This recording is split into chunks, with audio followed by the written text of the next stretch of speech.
All right, y'all. Look, the moment we've all been waiting for. Let's get into this drag race recap because, child, I got a whole lot to say on this.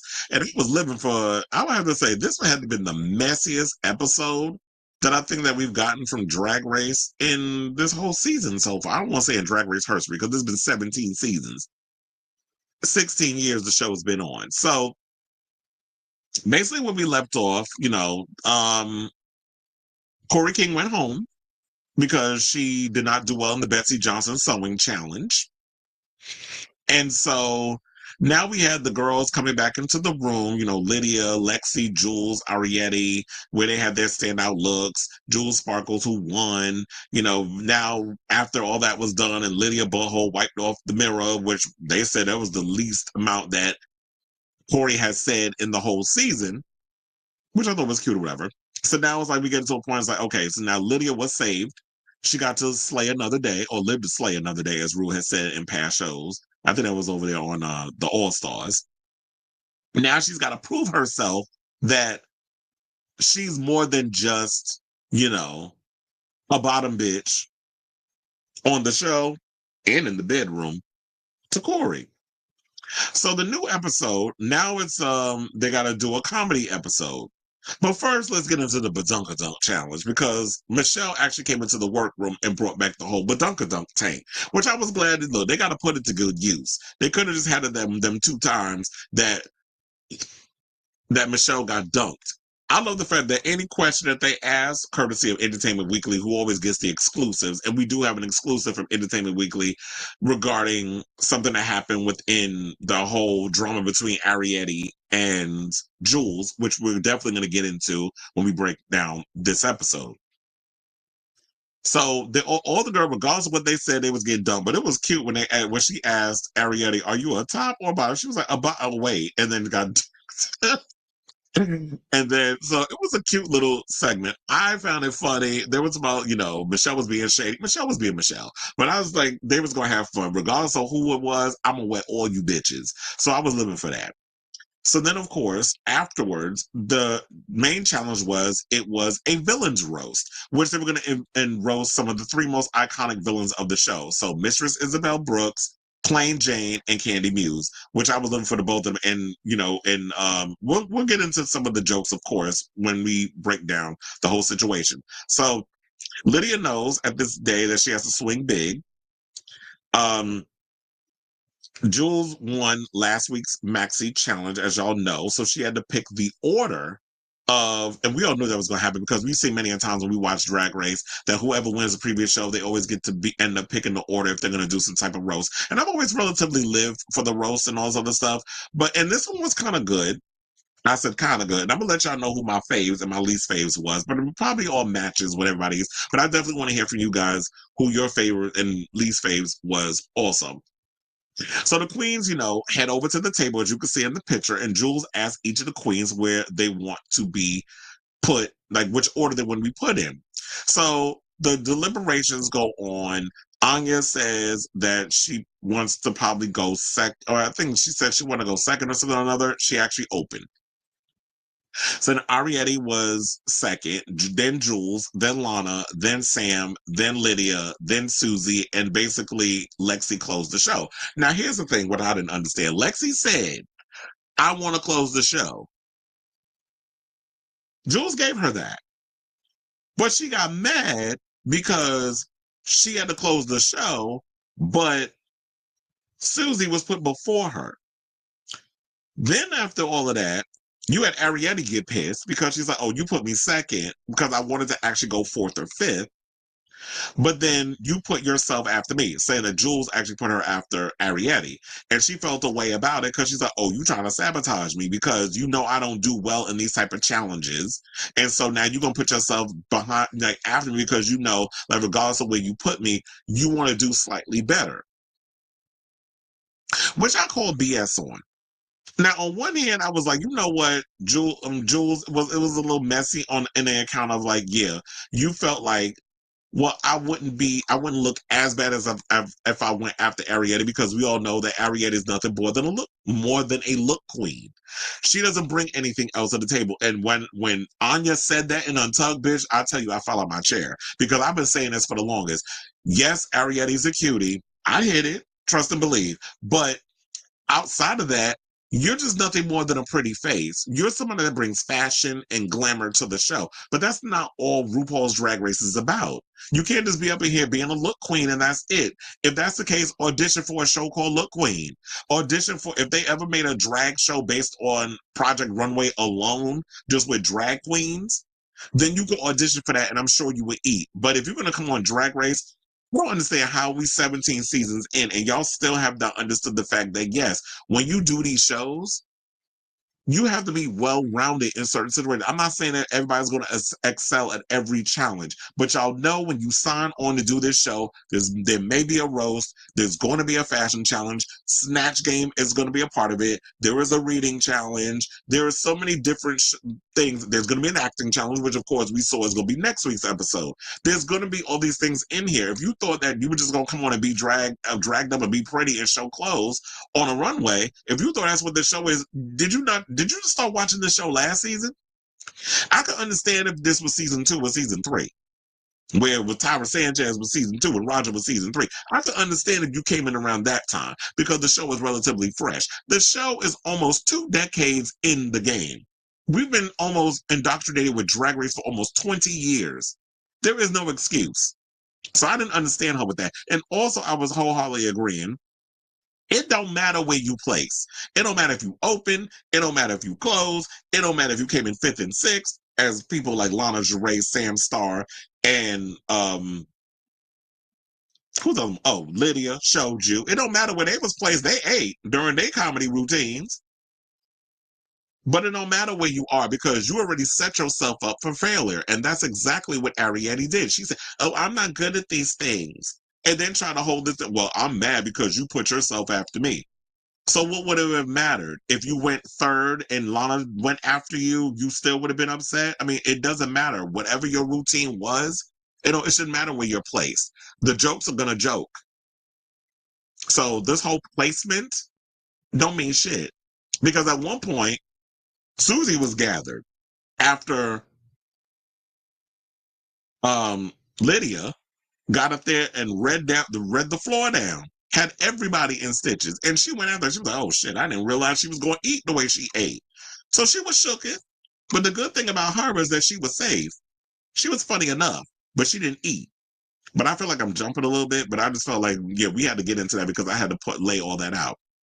But the one thing I thought was relatively interesting, they did like a little table read, which I thought was cute. I was like, oh, y'all doing like a little table read where y'all have, which is what actors pretty much do if you do like a sitcom or whatever the case was. You have everybody around the table and they read off whatever. So they were doing that with the comedy routine, which I think they should do that from now on. If they ever do roast, instead of having them come out how they used to individually on the runway and stand at the mic and let the judges know what the jokes are, but you want to know something? Maybe they need to go back to the old routine, because then we wouldn't have situations where Ariette did, where she was so mad at Jules for what she did, she was like, oh, I'm going to steal two of her jokes. And I'm going to actually deliver her jokes before her to throw her off her game. And that was clever the way the edit did, where it was like Lana Gervais was not funny with one of her jokes. But then when she got up on that stage and she was, when she did what she did, she had us cackling. Well, I laughed. I thought she was funny. So, she went and pulled that ultimate sin that she went and stole her jokes. So now it's the day of the roast. And Sam is basically feeling confident, especially because so many of the queens are pissed about their place in the order. So then you had Lydia counting on her delusional confidence. And then she's saying, I'm pretty excited. And, it's like, you get to live the fantasy. We all knew you was going to excel. But then we heard the jokes. I'm like, okay, girl, you was all right. Like, you wasn't you didn't give us Jinx Monsoon when she did the rose during the All-Star season, where she had me literally in tears with a lot of the jokes that she was saying. So, of course, the tension in the room is thick because people are mad, particularly Lexi and Ariette are still pissed. You can cut the tension with a sword. That's how thick it was. So then Ariette was so in her damn feelings that she decided to move stations because she didn't want to argue with Jules. And Jules was trying to clear the air. Ariette didn't want to hear it. Then Lexi decided to jump in, and she, you know, and she went off and was talking with Susie and Lana, and they had to remind her, well, more or less Lana, but Susie was agreeing at one point. She was like, "But you asked her for the position. You literally said you wanted to go last, but now you mad because Susie is going before you, and you have to close." The opener and the closer are always the strongest because the opener sets the mood. The closer has to hit the ball out of the park. So she's mad over that, which I don't understand. But yet again, Lexi is getting in her head and she's allowing her insecurities, or as it's called, her inner saboteur, to overtake her, which had her messing up throughout the whole situation before we even get to the roast. So then, at one point, the tension is so bad. Jules was trying to explain the reasoning to Ariette. Ariette was still in her feelings. Then Lexi was running around in a damn thong, trying on her wig, then taking it off and being in her feelings and being dismissive. So then, Ariette basically went off on her. Anya whispers to Jules that basically you have wrecked these bitches, which caused Lexi to kind of go off. And she was over there cackling. I said, she is me, because I'd have been doing the same thing. Girl, you done got under these girls' skin. You got these bitches shook. And I definitely would have let out a devilish cackle. So then, of course, that set Lexi off. They was like, "Oh, why you laughing? Why you laughing? No, why you laughing? No." And then she basically told them why she was laughing. So then we get to the main stage, which I will say, for the first time in a while, I definitely was living for Rue's look, where it was like that long dress ensemble, and she was tucked for the gods. Yeah, that meat and potatoes was snatched. I was like, okay, that's a good tuck, Miss Honey. So then we got to the main stage where we have Michelle, T.S. Madison, and Whitney Cummings. Now, I don't know if y'all are aware, but there's a bit of controversy surrounding Whitney Cummings. There have been people that have been on social media that are pissed off that they had her come on there because she has made anti-gay and anti-trans jokes on social media. And here's the thing with me. I don't mind a crude joke. I'm all for roast. I love a roast.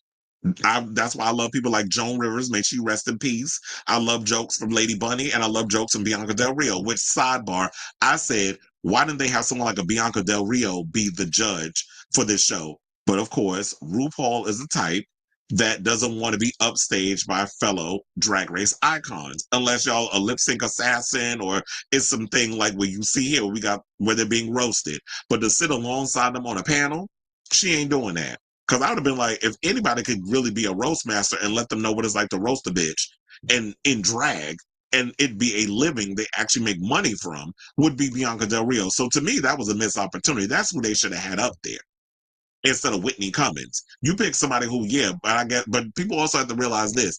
This show, I mean, I don't know how far back the tweets and stuff go. If she said something way further back than some of the things that she said, but the show was filmed last summer. So I don't know if they would have, I don't think they could have did like edit around her or whatever the case is. Like, we're not gonna have her they're not gonna be able to do her like they did. Oh my god. A Sherry Pie type situation. I almost forgot her damn name. It's like, we're not gonna have a Sherry Pie type situation. You can't edit around her. But yeah, they could have looked at that. I'm sure there's some queer comedians out there that do roast. I can't think of one. But the only one, like I said, I can think of is Bianca Del Rio. But I don't think she would have had Lady Bunny on, because Lady Bunny was saying so much stuff about RuPaul on social media. She's like, I'm not gonna have you on my show. And Lady Bunny's on doing her own thing too, so she's good. So yeah, so they basically had Whitney up there, and yeah, so she was a bit of a controversial choice. Now I didn't know about this until I started doing research, because I was like, I know Whitney Cummings, like I knew her from, um, Chelsea Lately. That's where I was mostly knowing her from. But I know she's like a failed sitcom actress, where it's like every time her shows have gone to pilot, it don't get picked up. Then she's done shows that they get canceled after a season. She's also appeared on Joe Rogan's podcast. You know, he's a hardcore propagandist and he only goes, you know, he's a grifter. So her going on Joe Rogan's show where he says all kinds of crazy stuff for a check, that's a bit controversial too. So how's it that you mingling with the homosexuals in drag, knowing some of the stuff you said on social media? And like I said, when you make jokes or whatever, you got to be able to deliver them in a clever way. You being like, oh, well, you can't say nothing funny anymore. It's like, no, when you got to punch down or you got to say things where it's like you're deliberately just being mean spirited towards, you know, marginalized people, that to me is not comedy. What's comedy, it would be when we get to Lydia Boho Collins, where, you know, she made her little joke about the oscillating fan, where she basically said about Mistress, you know, the oscillating fan joke. I don't remember exactly what it was word for word. When she made the oscillating fan, I'm like, okay, now that was a clever fat joke, which I did see a tweet that Mistress, and if y'all notice, y'all seen pictures of Mistress where she has lost a lot of weight. Candy lost a lot of weight too, because I told you I saw her at the RuPaul's Drag Race season 17 premiere in New York. She was on the red carpet. We was, you know, in the same facility together. So yeah, she lost a lot of weight. Mistress recently lost, you know, a whole lot of weight because we haven't really been seeing her. And she said, when y'all watch tonight's episode, you know why I lost all this weight. Because it was like, yeah, they were going in a bit too much with the fat jokes. And I'm all for a fat joke, but like I said, you got to be clever with the reads. You got to be the roast and the gags. You have to be clever with it. And to me, a lot of the girls, I felt like a lot of y'all fat jokes was tired. It was lazy. It was not creative. So basically the roast opened and with Anya, and she does a good job roasting the villains. Her thing it was passive enough, hence why she was ended up being safe. So I wasn't mad at Ru for making her safe because definitely, you know what, Anya is a strong contender. I definitely see her in the top 4. Then you had Ariete get up there, and she was it was child, it was so painful.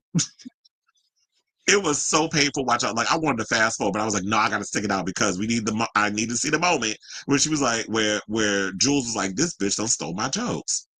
Now here's the thing: if you're gonna plagiarize me, if you're gonna sabotage, if you're gonna steal my jokes, the least you could do is at least deliver them correctly, study them, memorize them. At least don't fuck up my jokes. Like you could even deliver the stolen jokes correctly. And then Mistress had to get up there, sound it out. But she was like she couldn't say the word, like she kept stumbling words. Sound it out, girl, sound it out. But I did love that last read where it was like, you better learn to lip sync, because bitch, you're gonna be in the bottom too. When she said that, I was like, ciao. So yeah. So then, like I said, so Ariana got up there, was stumbling over the material. Her jokes weren't funny. She got in her head. She already set herself up to failure. The minute you go, I'm not good at this, I'm not a jokester. When you start out your show listing off your insecurities and your weakness, you've already set yourself up for failure. You never do that. You've already set yourself up for failure, and you've already become off-putting to the audience. So now they're uncomfortable. But that read that Sam said about what she wanted to do with Ariete, like watching her performance, I did cackle. At that. Then it was like, yeah. Then you saw like Jules said that when she stole some of her jokes and she was pissed because she had to go next. So then Jules got up there and she did get a laugh out, in the beginning. But then after that, it was just like, fuck. Now it's like my jokes are failing. But the funny part is you stole from somebody whose jokes was the funny. I could have understood if you stole from Lana Jarre, but she wouldn't do that because that's her sister. But Lana's jokes was funny. And that was what surprised everybody. I thought but the only advice I would give Lana, I did feel like at points she was rushing through her jokes. So I was like, just take your time with them, with the delivery. Like I loved how Lydia delivered her jokes. It was a little deadpan and she paced it and she took time. Like it's all in the timing. It felt like you were trying to rush to get through it. I feel like they would have landed a lot harder if you would have really taken the time to pace with the jokes and figure out the timing of it all. It was like you were just trying to power through it and not realizing how funny you were. And she was funny. So I definitely think like Lana should keep it up with that because she's a funny chick. And I think she may have realized she may have tapped into a hidden talent she didn't know she had. So then Sam got up there, got a lot of laughs, particularly the thing about bless your heart, disease. When she said that, bitch, I tell you, I died, I cried, I almost lost my marbles. I need to be resuscitated. Like I was officially done. So then, what else? Because I told you I got notes. So then of course, then Lydia gets up there and she made a joke about the judges and she did a good job with all her jokes and her delivery. Everybody was cackling. Susie got up there and was expected to lift the energy because she thought that Lydia was not going to eat, but so she stumbled a little bit and she pulled it out. I said, look, so y'all mad about placements and all this other stuff, especially Lexi and Arietti, but I'm like, damn, even Susie got gooped for a second. Um, and then Susie's jokes, they were a little mean, but they did land though. And then Lexi got up there when she made the comment about having no friends and all this other stuff. She got so in her head that she stumbled, but she got saved because I love the fact that um Rue did put it up against Arietti and um Jules. So then we get to the fashions, and I did like the fact that the girls got up there, the roasters, the ones who were being roasted, and they roasted the other girls, and then they go in and do, I'm that bitch, I'm that bitch. I live for that damn song. I tell you, I still be watching that, the clip of the girls from that season, and I do love, I do like a lot of the raps and stuff that was from there, like, Widow Von Du. I like her verse is like actually one of my favorites from I'm That Bitch. What happened to Widow Von Du? We haven't seen her in a minute, but I was living for her when she was on the show. So then we get to the runway, which the category is who wears short shorts. And the queens were running in their teeniest shorts. I didn't really like Anya's look because I understand it was like the whole shorts when you try to have it up to your neck. Like the girls back in the day, they would wear like what do you call them, like the poom poom shorts, and literally like you could see the outline of their lips, the menorah and the majora, and they be up in their ass. I could understand what she was going for with that, but I didn't particularly like the overall design of it. Susie's outfit was cute. I was living for Arietti because I did write like what was my favorites. So my favorite tops in regards of the looks was I liked Arietti's. I like Lexi's, but I need her to retire them damn trains that she be wearing because all her outfits got trains on them. Sam Star's I like too because it was like a play on football but make a drag. Now the ones that I did think that was cute, I did like Lana Geray's look because it was based on the Naomi Campbell D squared look from the 90s. But I feel like if she would have dragged it up a little bit and exaggerated, it's like, yeah, you could be inspired by a fashion look because you are the fashion girl, but make a drag similar to what Sam Starr did with the football situation. But it was just too on the nose. And then I'm also sick of Lana. I know she's supposed to be the fashion girl, but she be giving boy in her look. Like, where's your titties? At least put a little beast things up in there. Even if you don't want to do like full on, mammoth Pam Anderson breasts. I'm not saying you got to go ginormous, but get a little something, something up in there. So yeah, those are my favorites. But for me, my tops for the drag girls, I like Sam Starr. I thought she was she was funny. Lydia was funny. Lana Geray was funny. Good enough, I would say, with Susie and Anya, which is why they made them safe. And of course, the bottom was pretty obvious. It was Arietti, Jules, and Lexi. But I knew Lexi was going to get saved because for dramatic purposes and everything that was going on, Jules and Arietti made sense. Now, as far as like the judges, what they had to say, Michelle basically told Arietti that she started well, but soon as she stumbled, the whole set came crashing down. Tiaz basically said her look is her favorite of the night. Michelle basically said to Jules that her set started good but fell off, and she commended her for pushing through it, and even though the jokes wasn't funny. Then Tiaz told Lana that her jokes were really funny, and Whitney congratulates her on her jokes. The judges don't love her Naomi Campbell cosplay, which is why I said what I said about the whole Naomi Campbell look, which she should have dragged it up a little bit more. And then I saw that her drag mother got online and said, I don't know, but I like it. I said, and I said to her, with the Lucy LaDuca GIF. I said, we stand a biased queen over here. So like, you're gonna be biased towards your daughter. Be biased against your daughter, Miss Lux. So, and then, the judges did love Sam's roast and her football inspired look. Next, Whitney basically told Lydia that her timing was perfect, and Tia's complimented on her jokes as well. Michelle doesn't really get short shorts from her, and Rue tells her only Lydia needs to get it. Finally, Michelle tells Lexi she was good to let the audience in when she didn't land a joke, but the jokes weren't good. This kind of reminds me of the same critique that she gave Lexi during the Snatch game. It was like, you were bad, but you were bad in a funny way.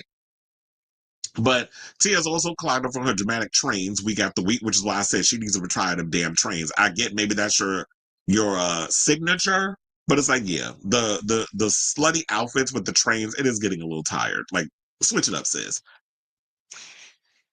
So then, and then Lexi tells the judges the beef she had with her placement and comparing herself to Susie, but Michelle basically said to her that her and Susie are two different queens, and Whitney tells off her inner saboteur. And that's why I said it don't matter about the placement. You should have still been able to excel. Like Susie does what Susie does, but I guess because y'all get in your head that, yeah, Susie is somebody who's talented with like the theater stuff and acting and being a personality or whatever the case is, that's always going to go over and that sort of thing. So now, but you two are two different types, and you pretty funny when you were doing your read through with your jokes. So I don't know what happened between it. Well, I know what happened. It was the inner saboteur, so that's why what happened. So the winner of the week's challenge was Lydia Butthole Collins. Sam and Lana were safe. Joining them in the back of the stage was Lexi. Jules and Arietti lip sync for their lives. And I'll tell you one thing: if she would have saved Rue if Rue would have saved Arietti after everything, there would have been riots in the streets. The gays would have probably came out with their pitchforks and their glitter tiki torches, because there was no way in hell that she was going to come. But I believe that they eliminated Arietti because it was like, yeah, we brought her back before. She was saved because of the badunkadunk, the tank, and they knew that, okay, next week's challenge is an acting challenge. She's not going to do well in that, so we're done. I think all the fashion challenges is done, which is kind of what Anya said in Untucked, where she was just like, and I know it was a little harsh what she said, but she spared no lie. Where she's a look queen. She brings the fashions, but she brings nothing else. And I've been saying that week after week. I've been saying Arietti brings nothing else to the table but looks. And like I said, you have to be a versatile queen if you're going to be on Drag Race. So, but then I found it funny, like when Arietti got eliminated and she was twirling to the back of the stage after her elimination, like Kenya Moore teaching a bunch of wannabe models at Barbizon. And when Whitney came out, oh, now you want to use this opportunity to be funny? It's like, yeah, the pressure's off. She going home. Now you're going to actually show your true self up there. But I should have known, this girl, money can buy you many looks, but money ain't going to buy you an actual personality. And if you watched her appear on Roscoe's last week alongside Anya and Lexi, Arietti lacks in a personality. She barely said 2 words when she was sitting up there with the girls. Like, she looks so uncomfortable and out of place. It is like when people ask you questions, like you get stage fright and you can't talk about it. Girl, maybe you need to get licked up. I don't know. But Arietti, that's why I was like, she's pretty, but like the personality is just non-existent, even on and off camera. But I do love when we got to Untucked, because Untucked was just as juicy, and Anya basically, her and Susie was in the break room, in the workroom or backstage in Untucked, and they had their little thing, and they were having a conversation, and Anya gathered Arietti and Lexi. So Anya gets the VP award for that, when she was basically saying that she ain't good at nothing else. And I don't understand why the girls was ganging up on Jules for what she did. Like, I don't feel like it was fair the way they did it. And that's why I love that Anya came to her defense.